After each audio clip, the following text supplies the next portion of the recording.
இப்போ பார்த்தீங்கன்னா, முன்ன தங்கிட்டு இருந்த ஹாஸ்டல்லேருந்து கிளம்பி, இப்போ ஜெய்சால்மர் ஃபோர்ட்டுக்கு ஆப்போசிட்லயே மொஸ்டாக் ஹாஸ்டல்னு ஒண்ணு இருக்கு. அங்க வந்துட்டேன். இங்க வந்துட்டு ஏசி டார்ம் தான் புக் பண்ணியிருக்கேன்.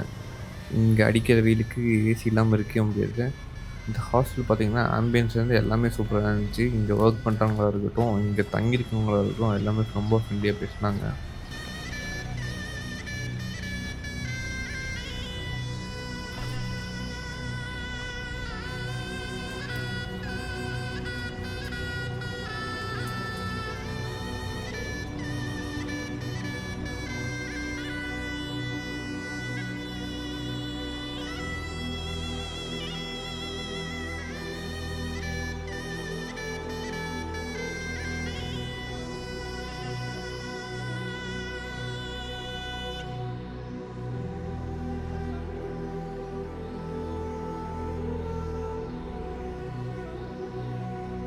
அந்த ஹாஸ்டல்லேருந்து இங்க வர கேப்ல நான் புக் பண்ணிட்டேன். ஏன்னா கொஞ்சம் சீக்கிரமா இங்க புக் ஆயிட்டு இருந்துச்சு. இங்க வந்துட்டு ரெஜிஸ்ட்ரேஷன் ஆஃபீஸ்ல எல்லாத்தையும் காமிச்சேன். காமிச்சோனே அவங்க ரூம் காட்டிட்டாங்க. இப்போ ரூமுக்கு தான் போயிட்டுருக்கேன். ஆக்சுவலா நெறைய ரூம்ஸ் இருக்கு. ஒரு 6 பீப்பிள் தங்குற டார்ம்ல இருந்து 15 டூ 20 பீப்பிள் தங்குற டார்ம் வரைக்கும் இருக்கு. நான் வந்து 20 பீப்பிள் தான் போட்டிருந்தேன். அதான் கொஞ்சம் ரேட் கம்மியா இருந்துச்சு. இது எல்லாமே மேக்ஸிமம் புக்கும் ஆயிருந்துச்சு. ரேட்டும் பிரைஸும் அதிகம். நீ மேக்ஸிமம் இதுவே ட்ரை பண்ணலாம். ஏன்னா, அந்த 20 பீப்பிள் தங்குற இடம் வந்து அத்தனை பேத்துக்கும் சேர்த்து ஒரே ஏசி தான். அதுவும் நைட் நேரத்துலலாம் ரொம்ப சிரமமா இருந்துச்சு. அது என்னன்னு சொல்றேன் அப்புறமா. இது வந்துட்டு என்னன்னா, இண்டிபெண்டன்ஸ் டேல வந்துட்டேன். இண்டிபெண்டன்ஸ் டே கிட்ட வந்தனால என்னன்னா, செக்யூரிட்டி ரீசன்ஸ்னால இங்க பவர் கட் ஒரு 5 மினிட்ஸ்க்கு ஒரு 2 மினிட்ஸ் கட் ஆயிரும். ஒரு 5 மினிட்ஸ் கரண்ட் இருக்கும். 2 மினிட்ஸ் கட் ஆயிரும். அந்த மாரினால உள்ள ஏசியே ஒர்க் ஆகல. மத்தபடி பார்த்தீங்கன்னா, ரூம் எல்லாம் ரொம்ப நீட்டா இருந்துச்சு. இதான் ரெஸ்ட் ரூம் 2 ரெஸ்ட் ரூம் இருக்கு உள்ள. இது ஒரு சைடு இருக்க ரெஸ்ட் ரூம், இன்னொரு சைடு அந்த சைடு இருக்கு.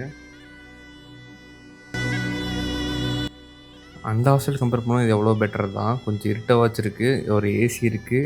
ஆனா இது ஆக்சுவலா பத்தாது தான். மொத்தம் 12 பெட் இருக்கு. எல்லாமே ஒரே மாரி தான் சிமிலர் தான். கீழ லாக்கர்ஸ் இருக்கு. பெட் இந்த பெட் தான் எனக்கு அலாட் பண்ணியிருந்தாங்க. குப்பை போட்டு வச்சிருந்தாங்க. இத காட்டுறேன். ஒரு லேம்ப் இருக்கு நம்ம பெட்ல. பக்கத்துலயே ப்ளக் பாயிண்ட் இருக்கு. 2 பெட்ஷீட் தராங்க. பெட்ஷீட்லாம் நமக்கு தரவே கூடாது எனக்கு தெரிஞ்சு இந்த கிளைமேட்டுக்கு. இங்கேருந்து பக்கத்துலேயே இங்கே கஃபேரிக்ஸ் நிறையா இருக்குது. அது இல்லாமல் இவங்களே உள்ளே சாப்பிட்றக்கு இடம் வச்சுருக்காங்க. வேணுனா அவங்க கூட போய் சாப்பிட்டுக்கலாம். ஆப்போசிட்டில் பார்த்தீங்கன்னா ஜெய்சால்மர் ஃபோர்ட் அப்படியே ஃபுல்லாக வியூ தெரியும். நல்ல வேலை ரூம் புக் பண்ணேன். ஏசி இப்போ தான் போட்டிருக்கேன். எப்போ கூலிங் ஆகும் தெரில. இந்த ட்ரம் நல்லாவே இருக்கு. இது நிறையா இருக்குது நினைக்கிறேன் ட்ரம். இது ஆக்சுவலாக இங்கேயும் வந்து வெளியே வந்துட்டு அப்படி பார்த்துருக்கீங்க. கொஞ்ச நாள் அப்படியே ரெஸ்ட் எடுத்துட்டு சாயங்காலம் நம்ம போகலான்ட்ருக்கேன். ஒரு பின்னு வாங்க வரேன்ட்டேன். பின்னு வேணும், நோட்ஸ் எழுதணும். சரி, ஓகே.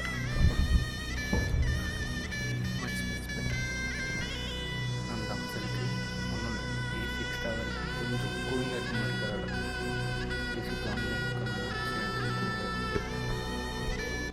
இதுதான் இங்கே கொடுத்த லாக்கர். இதுவும் ரொம்ப பழைய லாக்கர் தான். நம்ம ஜெய்ப்பூர் ஹாஸ்டலரில் பார்த்த மாதிரி கூட்டு கொண்டு வந்து தான் கரெக்டாக இருக்கும். எல்லாமே இது யூஸ் பண்ணி பல வருஷம் ஆச்சுன்னு நினைக்கிறேன். நான் தான் கடைசி யூஸ் பண்ணேன்.